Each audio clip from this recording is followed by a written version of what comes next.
General Karamat, we are not trying to tell you that you have involvement. Ang sinasabi lang namin kanina... I didn't say that I was involved, sir. Wait. I'm still talking, you know? Yes, sir. Ang sinasabi lang, tinatanong ko lang, kung may kanina, tinatanong ko kung may kilala ka. Sabi ko, kaya nga pinakikita ko sa yung picture, ngayon nare-recall mo na siya. Yes, sir. O yan. Pero, alam niyo na mayroong accomplishment si Buyakaw. Alam ng GPNP na mayroong nagawang maganda si Colonel Buyakaw. So why not assign Colonel Ana to other position? Why specifically yung kay Buyakaw, while Buyakaw have accomplished something? If I may, Mr. Chair, during the operation in Bamban, the chief PNP was former chief PNP Acorda. That was in the month of March. Umupo po na chief PNP April 1 si current now. So sino nag-order na palitan si Buyakaw ni Ana? Si General Marbil, Mr. Chair. Yes, yun ang tinatanong natin. Yes, Mr. Because I think it will cause some demoralization on those officers who have successfully, conducted operations like this one, and then suddenly papalitan nyo siya. Don't you think it's like improper for the PNP to do such changing of guards? My apologies, Mr. Chair, but again, of course, the designation is, of course, within the powers of Chief PNP under Section 26. Oh, sige. Of General Boracay, I got it.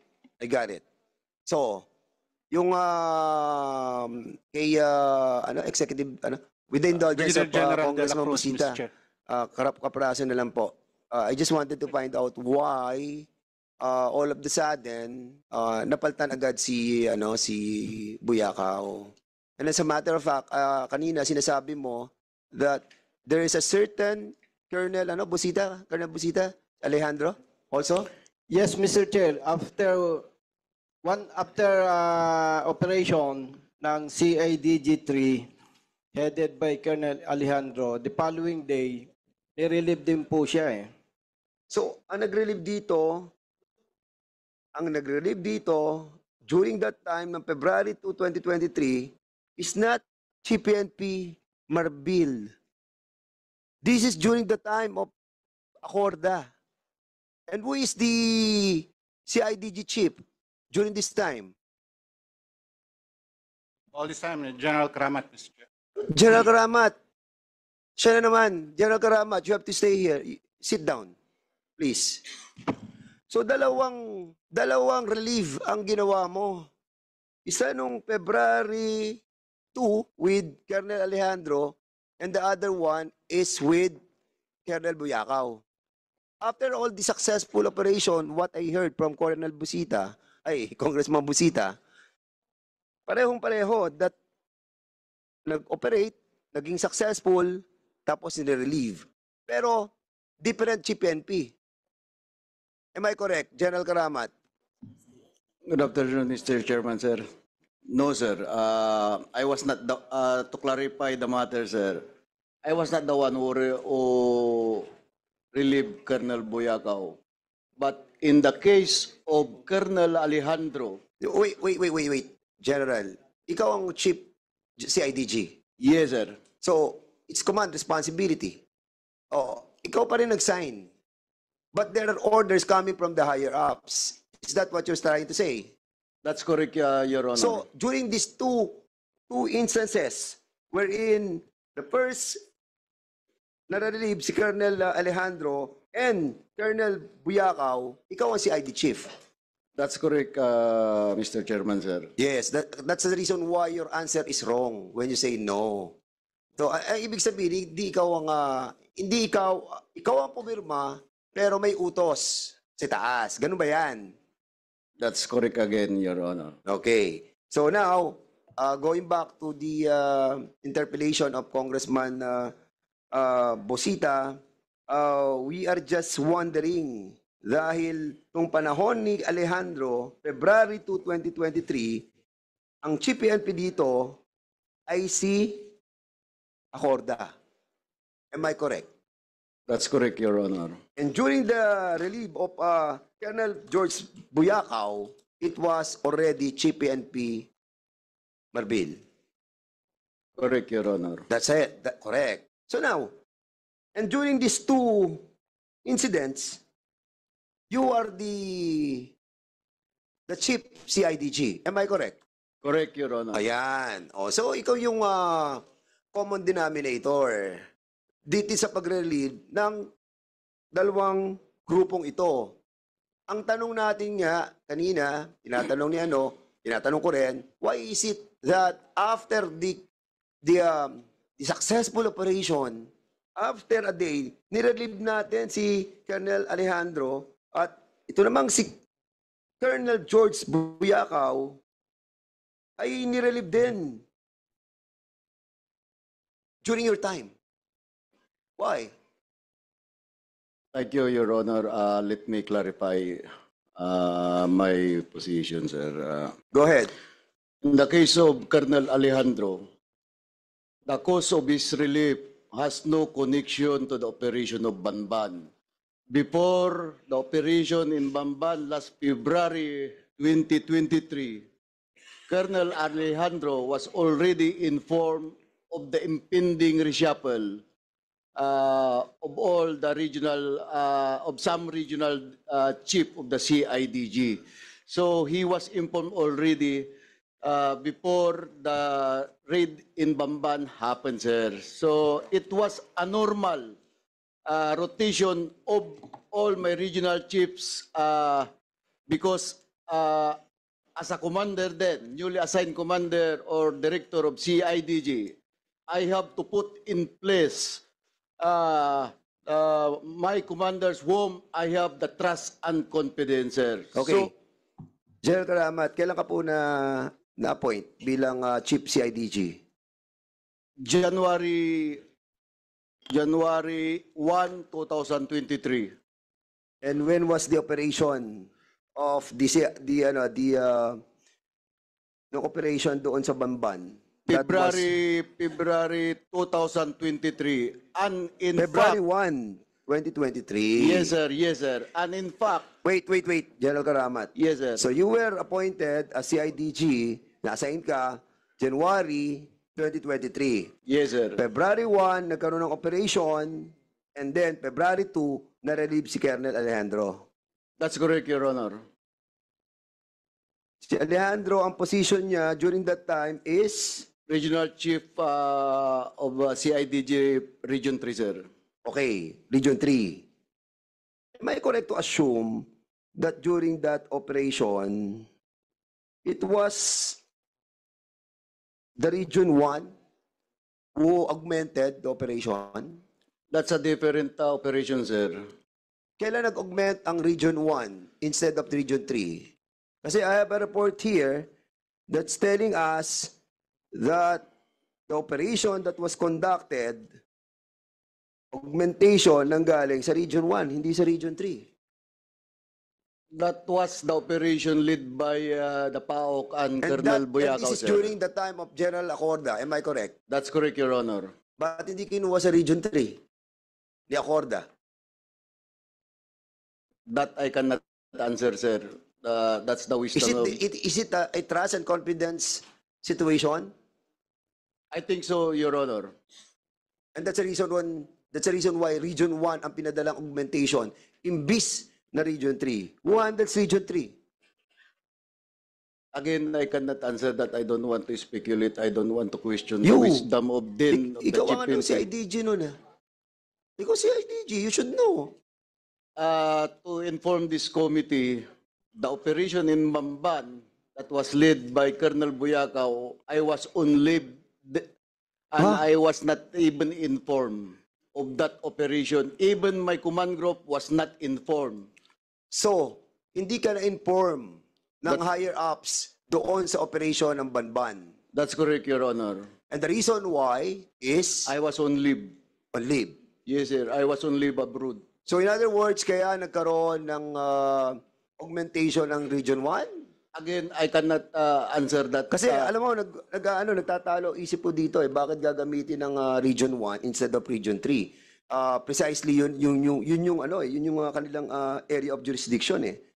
And I think we need to ask the former PNP chief, General Acorda, to shed light on this. Because I will tell you, General Karamat,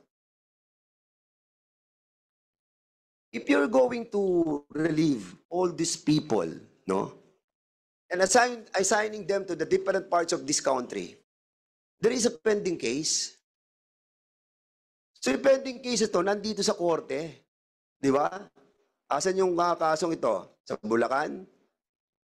Paano sila makakabalik para to monitor the case that was filed against these perpetrators? Yeah. And assigning them, no, parang I think is not to the best interest of the organization. Unless there is a clandestine, no, effort to really put the case on the garbage. And as a matter of fact, General Karamat, yung kaso ngayon is under RFI.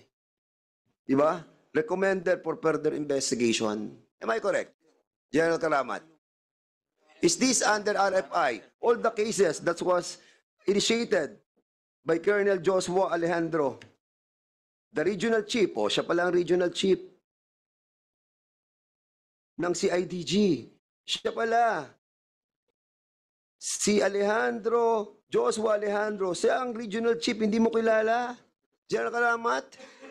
Of course, I know him, Oh, that's why Your I'm Honor. asking you a while ago. Sino ang regional director ng ng Region 3? Sabi mo, hindi mo alam. I didn't say that, sir. Ano sabi mo kanina? Your Honor. Ano sabi mo kanina?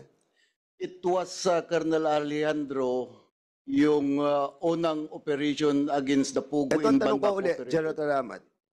Si Colonel Alejandro ang regional director ng Region 3. Siya ang nag-operate, di ba? Yes, Your Siya Honor. nag-operate doon sa Hongsheng Gaming Technology sa Bamban. But the augmentation of the people that was used is under Region 1. Correct. And you were telling us a while ago, you were on leave. The augmentation from Region 1 was a different operation conducted by Colonel Alejandro. Hindi When- ang Banban? You're under oath. The Wait. CIDG had conducted Wait. operations, sir. Yes. Okay. So yung augmentation ng Region 1 ay hindi sa Banban? Again, it was the operation led by Colonel Boyaca when there is an augmentation coming from Police Regional Office 1 and Cordillera, sir. Okay. PAOK-TF, you conducted this operation. Can you kindly confirm the statement made by General Karamat? The first operation, sir, I think yung kay Colonel Alejandro, sir, it's a different one. And the second operation, same area to, sir, yung sa Banban po, Your Honor. And the second one, yung sa Sunyuan, sir. Ito, sir, yung kay Colonel George Buyakaw. And that's true, sir. Ang ginamit pong augmentation doon are personnel or police personnel coming from Region 1 and Cordillera. So in other words, kung yung kay Buyakaw, yun ang gumamit ng augmentation coming from the Region 1. Yes, Your Honor. Okay, same question, General Karamat. Why is it during your incumbency as the chief of the CIDG, no? Bakit ang ginamit is Region 1, not Region 3? Do you know this? Or you're still on leave? Still on leave ka rito? Again, sir, I was not informed of that operation, sir. That particular operation, sir. Hindi mo ba napapansin ba't hindi ka na-involved sa operations? Why is that so? It's only the former Chief PNP that cannot answer that question, sir. And that's the reason why we have to invite the former Chief PNP to shed light on this. Because para ako may nakikita mga missing link dito eh. I need to be given more information for us to find out the deeper problem arising to this relief of these successful operations. Hindi ko talaga makomprehend kung bakit yun ni-relieve eh. Yung mga tao, pagkatapos, imbis na bigyan natin sila ng pabuya. Di ba? Kasi alam nyo, ako hindi ako pulis, Pero I know for a fact that kapag napunta ka sa NCR, parang ano yan level up eh. Pero putting your people outside, no, after the complete successful operation, that will put a doubt on the transfer. May clarify, sir, para hindi tayo nagkakagulo dito, Hindi, sir. magulo talaga kasi yung sagot mo kanina, you just leave because of that. You didn't know that operation because you're on leave. Diba? That's correct, Your Honor. Oh, that was February. No. That's When? a different operation, sir. Hindi, Dalawang operation tayo dito, yung sir. time niya, ano lang, ni Alejandro, na operation. Okay, sir. You're on leave or not? No, sir. Oh, so, alam mo. Yes, sir. Because actually, Hindi, sir, hindi. Yes or no lang muna. I personally know the operation, sir. Sandali Because, po. Yes or sir. no lang muna. Yes, sir. Oh, do you know the operation of Colonel Alejandro? Because I was the one who approved the said operation, sir. Okay, you approve now. Yes, sir. How long is Colonel Alejandro as the RFU of? Nadatnan ko na lang siya po, sir, sa RFU 3 when I was assigned as the Director of Criminal Investigation and Detection Group, sir. Kaya nga that is why I'm asking you now, how Yeah. long did Colonel Alejandro stayed? Kasi sagot mo kanina, routinary, di ba? Di ba sagot mo kanina, routinary?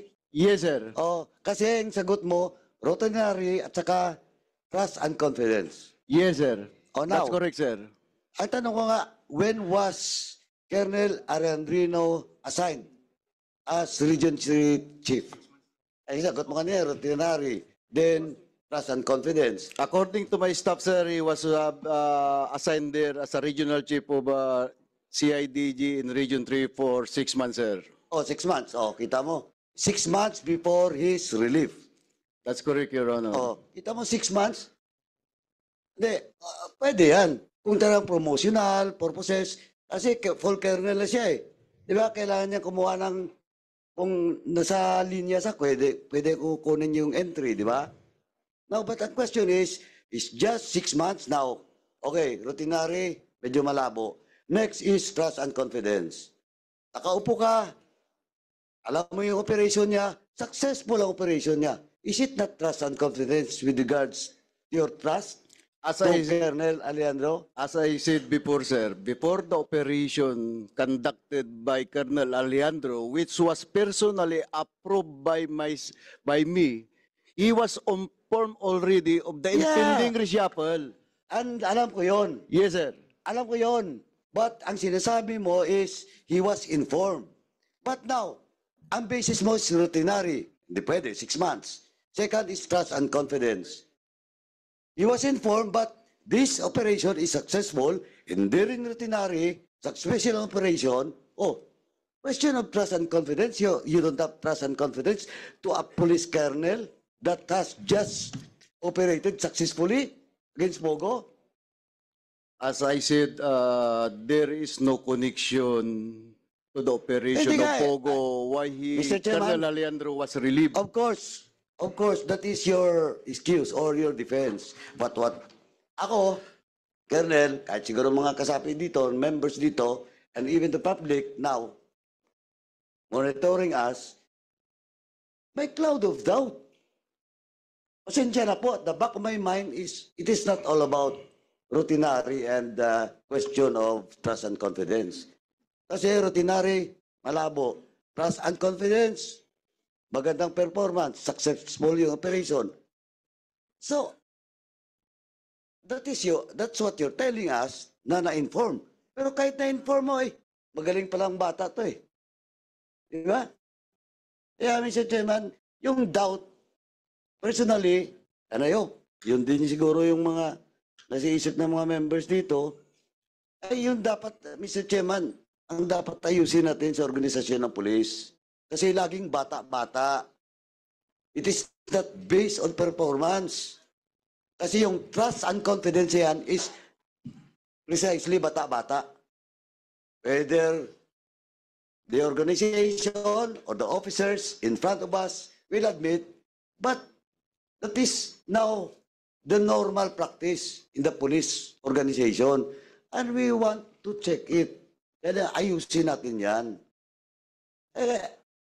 But of course, I respect what the defense of General Karamat. But sabi ko na nga, this is all about investigation, enable legislation, at yung puntong yun, nangyayari yan kahit saan.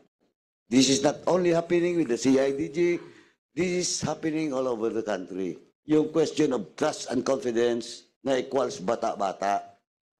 Kaya nga nililipat yung mga taga-probinsya papunta dito kasi yung mga boss nila dati is nakasilent sa mga juicy at saka strategic position dito ngayon. Kahit kailangan pa namin doon sa probinsya kasi nga bata. Bata nang nakaupo. And again, Mr. Chairman, lastly, gusto ko lang ulitin, no? Maybe the committee report, maliban doon sa dito, sa Pogo, at saka doon sa mga previous investigation na ginawa natin, we should put that end. Doon sa committee report natin, dapat may legislative action that will be undertaken with this, under this committee, Mr. Chairman. Okay. Thank you. Thank you. Salamat. Last na, baka makalimutan ko lang. General Karamat, kaprasa na lang, Chairman ako, pasensya ka na. General Karamat, may kilala ka bang JP Samson, yung may-ari ng West Cars, ng yung dinala kay Alice Go? I cannot remember, sir. Hindi ko ma-recall kung may kilala kong JP Samson, but as far as I know, wala akong kakilala, sir. General Karamat, you're under oath, ha? Yes, sir. I'm telling you. I'll be showing you a picture of John Patrick Samson and you together. But pictures, hindi naman magsasabi yan na meron kang involvement. But what I'm trying to say is kilala mo. That I will picture- send it to you, General Yes, sir. Karamat. Yes, sir. Because I could answer that, what we sir. wanted is to ferret out the truth. I And I could will answer try to that. give it to you for you to find out kung nare-recall mo yung si John Patrick Samson. Si John Patrick Samson is the owner of the West Cars that was used by Alice Go. Doon sa kanyang mga sa Pogo, doon sa kanya sa Banban. And that's the reason why I'm asking you, I'm just testing you kung kilala mo. Tapos sinasabi mo hindi mo siya ma-recall. But now, are you going to tell us that you can recall him already? Not all, Mr. Chairman, sir. As a CIDG director, many were inviting you, but it does not mean na yung kasama ko doon sa picture kilala ko. We are just like politicians. Anybody can take a No, picture with us, sir. General Karamat, we are not trying to tell you that you have involvement. Ang sinasabi lang namin kanina. I didn't say that I was involved, sir. Wait. I'm still talking, you know? Yes, sir. Ang sinasabi lang, tinatanong ko lang, kung may kanina, tinatanong ko kung may kilala ka. Sabi ko, kaya nga pinakikita ko sa yung picture, ngayon nare-recall mo na siya. Yes, sir. O yan. O di na-recall mo na, kilala mo na, that's it. I just met him in one of the occasions, sir, but Okay. I do not know him personally, sir. You don't know him personally. Yes, sir. Oh, this is one of the occasions that you have Yes, sir. be with him. Yes, sir. That's it. Yes, sir. Wala naman po kami sinasabing iba dito eh. Ang tinatanong ko lang kung may kilala kayong JP Samson. Your question is kung kilala ko, sir. I cannot recall, sir, dahil sa dami ng nakikilala Kaya ko, nga, sir. and Hindi then I cannot answer recall back. their name General already, Karamat, sir. wait. Then I answer back. Then I said, pakikita ko para at least ma-recall mo. Okay? So picture, sasabi na na-encounter mo siya. And that's the reason why we will be inviting over also John Patrick Samson, yung pong owner ng West Car high-end, para malaman po natin yung mga sinasabi natin lahat dito.